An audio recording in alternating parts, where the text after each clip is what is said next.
Imagine living in a house where unseen forces lurk in the shadows, where whispers crawl through the walls, where your family is no longer safe. This is not a horror movie. This is the real story of the Smurl family and the nightmare they endured for over a decade. It all started in 1973 when Jack and Janet Smurl moved into a modest duplex in West Pittston, Pennsylvania. The home seemed perfect, a place to raise their 4 daughters in peace. But from the moment they arrived, something felt off. At first, it was minor, a persistent stench of rotting flesh that no amount of cleaning could erase. Tools disappeared, only to reappear in strange places.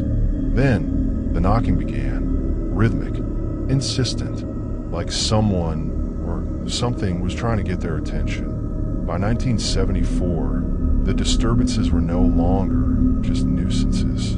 The family began hearing voices. One night, Janet heard her name being whispered from the darkness. Another time, their bed violently shook in the middle of the night, as if some unseen force was trying to throw them off. The poltergeist was getting stronger. Objects levitated. Claw marks appeared on walls. Even their dog was lifted and thrown across the room by an invisible force. Then came the entity, a dark, shadowy figure with red eyes. It growled, it watched, and then it attacked. Jack and Janet were losing their sanity. They sought help from the Catholic Church, but prayers only seemed to enrage the entity. In desperation, they turned to famed demonologists Ed and Lorraine Warren, the same investigators behind the Amityville horror. The Warrens confirmed their worst fears. The Smurl home was infested with a powerful, demonic presence, a presence that had no intention of leaving. Exorcisms were performed, blessings were given, but the demon refused to be cast out.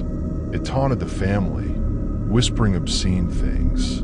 It physically assaulted them. It was a war between the Smurls and something beyond human understanding. By 1986, the media caught wind of the haunting. The Smurls appeared on television, begging for help. Skeptics dismissed them as attention seekers, but those who stepped inside that house, they knew the truth. In 1987, a final exorcism was conducted, and this time, it worked. The presence retreated. The house grew silent, but the scars of what happened inside those walls never faded. Jack and Janet moved away, hoping to leave the horror behind. But the question remains, was it the house or something darker that followed them? And if it could happen to them, could it happen to you?